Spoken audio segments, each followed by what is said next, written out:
Yogi Suricima, vamos a mais uma chama acesa, o nosso quadro de perguntas e respostas de Kingdom, que vocês podem receber a arte toda quinta-feira à noite para vocês mandarem as suas perguntas. Quinta-feira à tarde, finalzinho de tarde, comecinho ali da noite, a arte já está disponível na aba de comunidade para vocês mandarem as suas perguntas, mandarem os seus questionamentos e participarem aqui do nosso quadro de perguntas e respostas, assim como o Marcelo, que já chega perguntando: com a nova temporada de Kingdom chegando em outubro, você acha que isso pode impulsionar Kingdom para um novo público? Acho que sim. Vai ter ali a mesma proporção que, sei lá, um Jujutsu Kaisen ou até mesmo outras obras que Kingdom merecia estar como destaque? Acredito que não. Porque, cara, a primeira e a segunda temporada de Kingdom é tipo um filtro.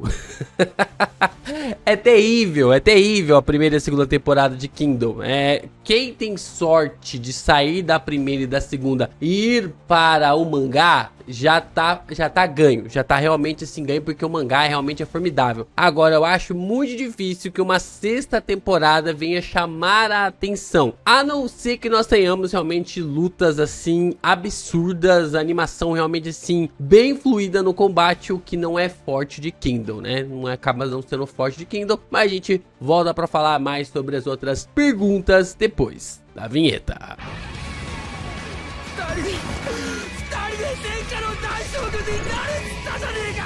O Marcos Túlio traz uma pergunta aqui sobre a Carrion Ten. Mano, você acha que a Ten vai vir a se tornar uma concorrente da Kyokai pelo posto de esposa do Shin? Olha, eu acredito que se o Hara for seguir ao pé da letra a jornada do herói, não. A Ten, ela...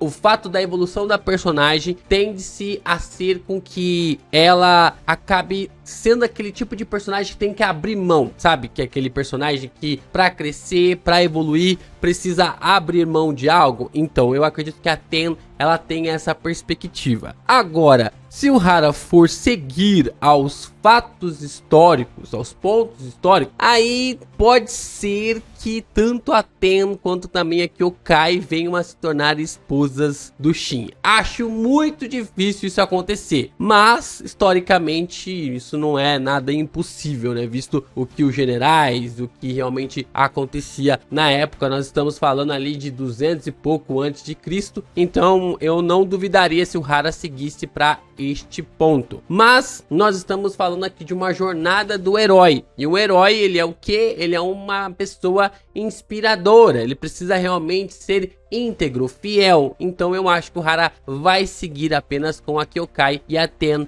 ela vai ter essa perspectiva de abrir mão desse amor, né, desse sentimento que ela sente pelo Shin. Mas o que eu não abro mão para esse vídeo é que você deixe seu like, se inscreva aqui no canal e também compartilhe esse vídeo com seus amigos. É muito importante você continuar reagindo e comentando os nossos conteúdos de Kingdom para que o YouTube divulgue ainda mais os nossos vídeos pela plataforma. E é claro, você quer continuar ajudando o canal, principalmente os conteúdos de Kingdom, se torne membro aqui do canal e mande o seu valeu. Ajude a gente mandando aí o seu valeu e se tornando membro para continuar fortalecendo os conteúdos de Kingdom aqui no Geek Brasil.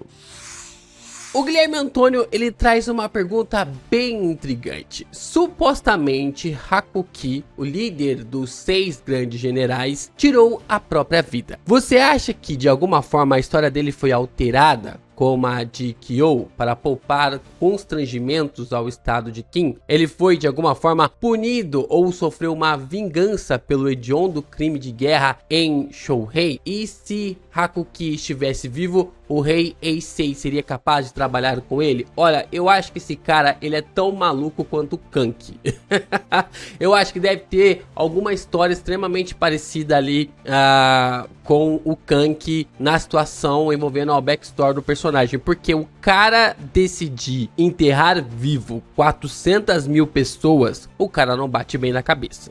O cara literalmente, LP, mas era um estigma de guerra, mas eram ali que não tinha como sobreviver, não tinha como alimentar, então tinha que matar. Cara, você não mata 400 mil pessoas, não é? Você não mata, cara, você só soterra 400 mil pessoas se você for malucão das ideias. E eu acho que esse cara, ele tinha esse estigma também, que algo muito forte que ele acabou sofrendo, que ele acabou passando, porque essa imagem aqui é puro trauma. Essa imagem que ele aparece com os olhos esbugalhados e coisa do tipo, parece que é puro trauma. É claro que o Kank não é essa figura mais, tipo assim, como se fosse uma pedra, né, uma pessoa mais engessada, mas pelo que dá a entender, ele passou por um trauma absurdo. Então talvez realmente Kim tenha levado ali, talvez o exército, o próprio rei realmente levou ali no fato de executar o personagem, mas a história que acabou sendo levada adiante foi de traição. Ah, tudo bem que isso era muito comum ali na época, de você matar os seus oponentes, mas cara, são 400 mil pessoas e eu acho que isso poderia ocasionar, na verdade isso ocasionou, cara, desgraças, muitas desgraças. O Eisei mesmo é ali alguém que sofreu pra caramba por causa dessa atitude do Hakuki. Então, cara, eu acho que a única forma que Kim fez pra conseguir apaziguar um pouco os ânimos de Zal, principalmente, foi tendo executado esse cara e colocou, não, foi suicídio, porque que ele não conseguiu aguentar e tancar. Mas provavelmente mais pra frente vão explicar, vão dar mais detalhes aqui sobre o personagem. O Abel volta aqui trazendo uma nova lista de duelos hipotéticos. Novamente, todos a moda antiga, o bom e velho 1 contra 1. Condição, todo mundo conhece todo mundo. Danto versus Banandi. Eu acho que Banandi, né? Não tem muito o que falar aqui sobre o personagem. Banandi tá aí. E o Danto já foi, né? O Danto já rodou. Principalmente que o Danto rodou pro Reiki, né? E eu não vejo o Banandi perdendo pro Reiki. Tudo bem que teve ajuda ali do povo da montanha, o Reiki no combate, mas eu não vejo ali o Danto vencendo o Banandi, não. Aqui é o Yoko versus o Gaimon, o Gaimon, né? Gaimon. Gaimon ali, eu acredito que definitivamente o Gaimon, não tem nem que discutir, pelo menos o que a gente viu até agora. O Gaimon é um dos top 5 de generais mais forte em força física de Kingdom, relacionado ali a conteúdos oficiais do mangá. Agora o Yoko ainda é uma incógnita, então não dá muito pra saber não. Agora nós temos a Karin, né, a Amazona de Shu, eu ocultei de propósito que você colocou na sua pergunta, versus Yuan-Tong-A, a deusa das montanhas. Olha, a Yuan-Tong-A, ela tem um background muito grande que às vezes a gente não leva em consideração e até às vezes a gente meio que subestima a personagem, porque ela conseguiu unir, ela tá tentando, basicamente o que o Eisei tá tentando fazer em maior escala, ela fez em menor escala, que foi unir todas as tribos da montanha debaixo do seu governo, debaixo ali do seu mandatário, né, do seu país. Então, dá pra entender aqui que a Yuan-Tong-A, ela tem um background ainda muito grande que o Hara ainda não explorou completamente na obra, porque a gente não viu a Yuan-Tong-A lutando totalmente, e a Karin provavelmente tem alguma noção, algum ponto que coloca ela como uma personagem extremamente forte, mas que nós ainda não sabemos o que se trata realmente, essa coisa que acabou fazendo ela ficar extremamente forte. Pelo que nós sabemos até então, pelo que nós entendemos até então, eu fico com a Yuan-Tong-A de forma definitiva para vencer esse duelo. E vocês, quem que vocês acham que vence neste duelo aqui relacionado a Karin versus Yuan-Tong-A? Deixa aqui nos comentários. Marcos Túlio traz a pergunta aqui sobre Riboku em Kim. Mais uma. Você acha que se o Riboku passasse pelo reino de Kim, algum estado teria a chance de pará-lo? Não tem como. O Riboku, ele é simplesmente um personagem, se eu não me engano, ele é o único personagem com inteligência 100 no guia oficial. O cara é uma máquina de estratégia. Ele moe todas as estratégias que vem na frente dele. E é um cara, ele é o bruxo de Kingdom nas estratégias, né? O bruxo ali falando na ligação com o Ronaldinho Gaúcho. Mas, cara, se Kingdom, por acaso, né, tivesse ali a hipótese de Riboku ir pra Kim, não tinha como mais parar o cara. Eu acho que nas próximas não teria, tipo assim, uma guerra a mais ou outra. As próximas batalhas seriam batalhas únicas e definitivamente o Riboku levaria a Kim a uma conquista gigantesca e absurda. A parada é que o Riboku, ele não acredita no que o Eisei quer fazer. Essa é a questão, porque se o Riboku acreditasse no que o Eisei, né, na vontade do Eisei de unir todas as regiões e fazer com que a guerra cesse, ele passaria pro lado de Kim. Eu tenho a plena convicção de que ele passaria pro lado de Kim. Mas ele não acredita que isso vai dar certo. Ele não acredita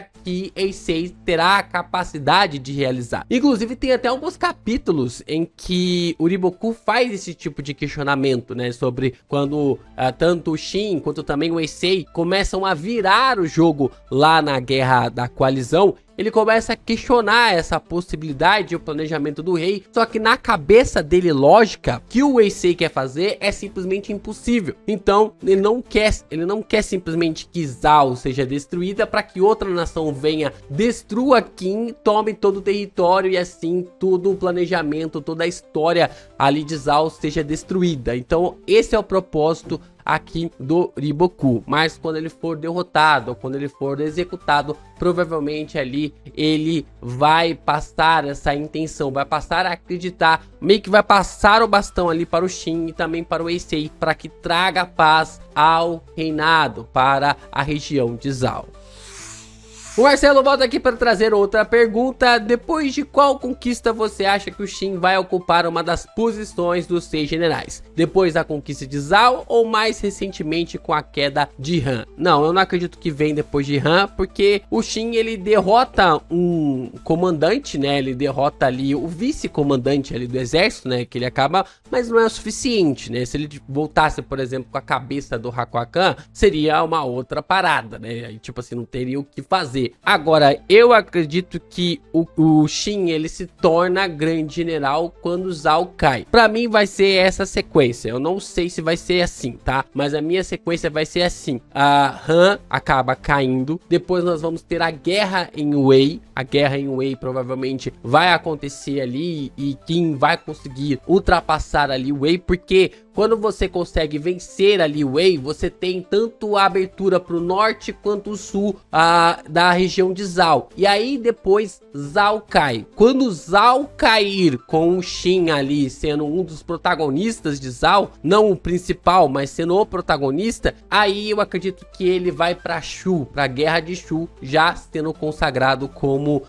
grande general, né, entre os 6 generais. Nessa questão eu acredito que nós temos a tomada de Han, a queda de Wei, a entrega de Ki, né? Ki também vai cair, ali vão se entregar, quase mesmo parecido com Han, mas provavelmente nem vai ter guerra, porque Ki já vai se entregar de imediato. E aí depois vem o confronto, a guerra com Zal, vai ser o do zaralho, e aí o Shin é um dos protagonistas, ou o principal protagonista da batalha, e aí ele vai pra Shu, já como um grande general, como um dos 6. Pelo menos essa é a minha perspectiva. Aí vai mais uns 600, 700 capítulos na história.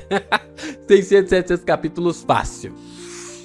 E olha só, o Mais Honrado traz a pergunta que leva ao título desse vídeo e eu não fazia ideia dessa possibilidade e eu já estou com medo. No mangá one shot anterior do Hara, Shouhen-kun é retratado como ex-oficial de Kim que deserta para o lado de Shu quando sua terra natal sofre uma invasão e ele não pode mais ajudar Yanzen. Ele acaba sendo morto ali em batalha por seu antigo amigo, o general de Kim, Men-U, que é o Moubo. Cara, essa é uma possibilidade interessante, hein? Essa é uma possibilidade interessante. Eu supostamente não enxergo aqui o Shouhen-kun atual traindo Kim, mas visualizando o que o Shorin-kun falou ali para o Eisei no momento em que ele passou para o lado ali do Eisei, eu acho que essa é uma possibilidade que a gente precisa abrir os dois olhos. Porque imagina a desgraça que seria, imagina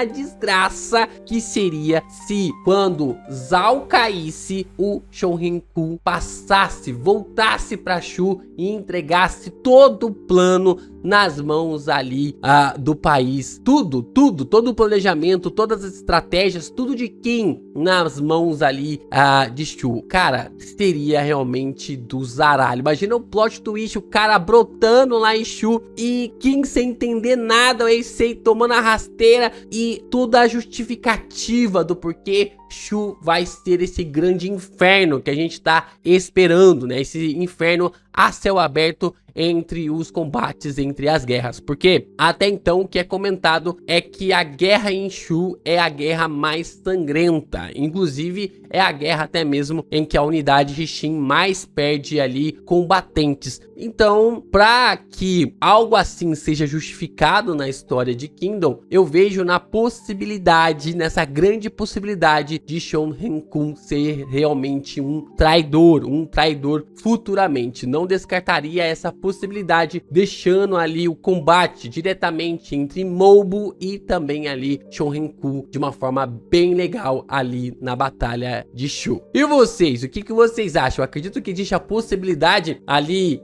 do Shorin-kun ainda ser um traidor igual o one shot do Hara. Inclusive eu vou trazer esse one shot aqui pro canal, né, pra gente comentar e falar mais sobre ele, né, debater e discutir mais aqui. Numa semana que não tiver mangá ou capítulo de Kingdom, a gente traz aqui pra gente discutir, mas existe essa possibilidade e agora essa possibilidade construiu uma mansão gigantesca na minha cabeça.